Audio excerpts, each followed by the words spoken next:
Hey, folks, Coach Patrick here in Nurse Nation back with another weekly cast. This week, I'm talking about getting revenge on your last race. Hard to believe that it's been a while since you've been racing, but the minute you get back, there's all those things you remember that you just wanted to do differently, right? I tell folks all the time, the minute you cross that finish line, you already know like 10 things you would do differently that would make your life better. And while that's a long term project, and I've talked about it in the past with our recapping races, podcasts, and videos, this time I want to talk a little bit about revenge. Not just that you want to get better in the future, but that you want to get better like very close, short term, 4 weeks. Like, let's find a different race. Let's do something different here. Let's realize on this experience turn around, right? When you get into that scenario, you're not out of options. Like, the race is what it is, but we can turn it into a massive net positive if the means and your schedule allow, by putting another race on the calendar and then actually going through and doing, all the right things that you didn't do the first time, in addition to the right things that you did do. So we have more right things, less wrong things, more speed, more fasterness, more time on your side, more happy, same medal, but just better overall, right? Progression continues, chart goes up, everyone's happy. So, how do we go through the process of making sure that we can get the revenge done properly? And this is what's important. So, just like not having a great race and being like, I'm going to sign up for another race and then just do it, that's really not the way that we want to go. And that's mainly because if you go that route, what ends up happening is you're just going to repeat a great deal of what you went through this time, right? So, if you didn't pack the right stuff and you're frustrated about it, you may or may not remember it. But if you made some mistakes on like hydration or pacing or the weather or just strategic judgments that were wrong, if you don't debrief that stuff, then you're not going to be able to go ahead, go forward, and actually make those improvements, right? So first and foremost, diagnose, right? Let's just make sure we understand where things didn't go well for you. Were you injured before you started? Like, didn't even get the race, right? Did you start well, but then had something happen midpoint, like bad decision on a hill, bad decision with the temperature, bad decision with gear, unfortunate nutritional consequence? Like, what were the things that went wrong for you, or multiple things? And then let's identify that so we can figure out what it is. Like, really break it down. So, for example, didn't drink enough, got dehydrated by hour three. And that's all because hour one and hour two, I was behind and didn't adjust. So the diagnosis is that I need to fix that, right? So we figure that out. If you don't know that, like, for example, another would be heart rate. You have a heart rate cap, didn't stay under your heart rate cap. So you went over, you accumulated too much heat, core body temperature rose, couldn't get it down and continue racing, had to really shut it down, go into defensive mode, etc. Right? So diagnose for sure. And that's the most first step, because it's the most important step. If you're not willing to diagnose, just end this video and go to the next one where I'll talk about something else for you. All right.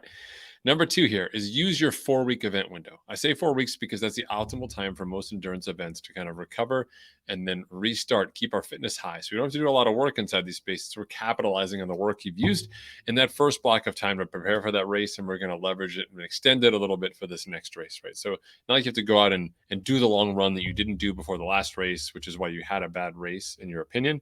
But rather we say, we just did this big event.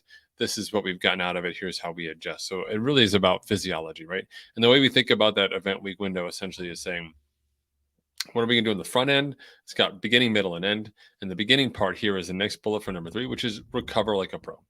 In other words, that first week after your race, presuming that you did race and did complete, if not, go ahead and skip to the next one.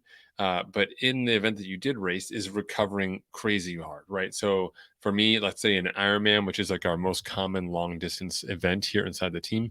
If your Ironman race is on Sunday, we need Monday, Tuesday, and Wednesday hardcore off, like sleeping as much as you can, legs up, hydration, being good, etc. But like really focusing on recovery. So don't do a ton of walking, don't go out in the sun for hours, etc. Like, start the recovery process right away. Okay. I still want you to be active. I want you to walk, but I don't need you to swim, bike, and run right away. Right. Okay. So we're going to take advantage of that. So the first step is that recovery, right? Super, super important. If you have anything that's an outlier from your event, like an injury or a consequence or a problem, equipment issue, let's identify those and start addressing those right away, because this first week is the best time to do them. We do want to get back to our regularly scheduled training in some shape or form in the next 2 weeks before we once again dial things back for that revenge race. So we don't want to be in a position where we're really come back to train and then we realize, oh, my bike is broken, now I've got to get my bike fixed, and that takes another block of time out of your window, right? Okay, so use that 4 week window smart and really recover with like a pro. The next step after recover like a pro, if you skip that or if you've already done it and you're on the next one, is restart like a pro.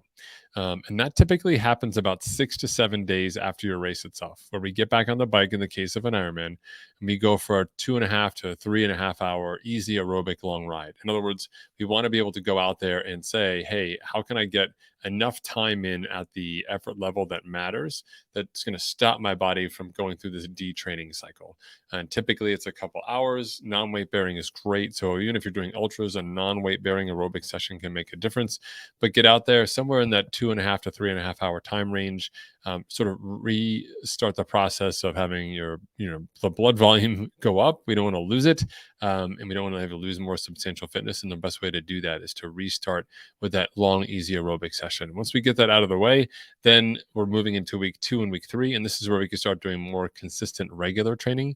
For Ironman, we're still not really running yet because we're still recovering from that first one, but we can do the swimming and the cycling in the second week for the most part. Okay. The next piece, as you're going through your training and the training plans, we have those inside Endurance Nation, so you don't have to worry about that. But the next piece here is getting that rock solid race plan. So again, we're going back to the diagnosis we did in step 1, and we figured out what went wrong, and we have a good sense of what we want to change. So we bring that factor in. Now we look at the new venue, new course, and we say, okay, what changes have? And last but not least, we just sort of say, like, where am I at right now? Like, am I still fatigued? Did that residual hip pain go away? Am I 100% all right now physiologically? And then we say, okay, based on that and my goals and based on my lessons learned, what's my plan going to look like? And essentially, you use those 3 factors and calibrate them such that you're able to head into this next race with a plan that you know will be successful for you relative to what your goals are from that last race, but also relative to what your overall development is. Like, we're learning a new nutrition protocol, we're learning a new run walk pacing protocol, we're trying something different in terms of how we attack the hills or strategy or positional work on the swim. All of that's important, and we want to make sure we distill that down into a race plan that you can understand, comprehend, recall from memory, and be able to execute as well, right? And then last but not least, this is a no-brainer, but still worth saying, we want you to execute with confidence, right? Like, you just raced. And even if you didn't do the full race, you just raced, you went through all the nerves and everything, and now you're back. Remember, everyone else who's racing with you right now, they're kind of just really racing for the first time. They didn't just race a couple of weeks ago like you did. You've already been through this. You've done that. You've seen it. You know how things work. You've been reminded. Use that confidence to your advantage, right? We want you to make smart decisions from a position of control. And when you let the race get away from you, when you have a poor race and you're looking for revenge, often you've kind of lost a little bit of that relationship with the race, and you're making decisions that are more panicked than strategic. So having that position of confidence allows you to make decisions that are good long-term decisions for you over the course of this entire race, not just what meets the needs of your ego or the needs of this particular situation right now. So being able to hold that long-term mentality through confidence becomes key. So to recap what we do as we think about a revenge race: diagnose the difficulty, use our 4-week event window to maximum, because 4 weeks is about the most amount of time we can retain our fitness easily. We go ahead and recover like a pro after that big race, or skip if you don't need to, go to the next one, which is restart like a pro. Make sure you take a couple days after the easiness, but at day 6 or 7, we kind of get back at it with a longer aerobic session. Start to slow down that detraining process and begin the effort of returning to some baseline level of training. We draft our rock solid race plan, which is number 5. So we know that we're ready to go, and we have a clear set of instructions. And finally, last piece here, number 6, we race with confidence. Like, we have a lot of experience on our side right now, especially recent experience, which is very important. And you can go forth and make better decisions overall. All right. So when we think about revenge from a race, remember, like, your race may be over, but the opportunities are not. Should your schedule and resources align, you can always go out and pick another event of similar distance or perhaps shorter, and apply some of the knowledge and the lessons you've learned to not only have a better race and exit that period of time with a better feeling and better vibe overall, but you'll be better off because you've actually been able to put into practice the lessons you've learned in a short time frame, further cementing them into your athlete operating system, your athlete OS. All right. Thanks so much for tuning in, folks. Coach Patrick here with another weekly cast. I'll be back next week with more goodness. Until then, check us out at endurancenation.us, where you can join our newsletter, get put on the wait list to join the team. Remember, the team opens in October, December, and April for our full half and race prep only seasons accordingly. All right. Take care, everyone. I'll talk to you soon.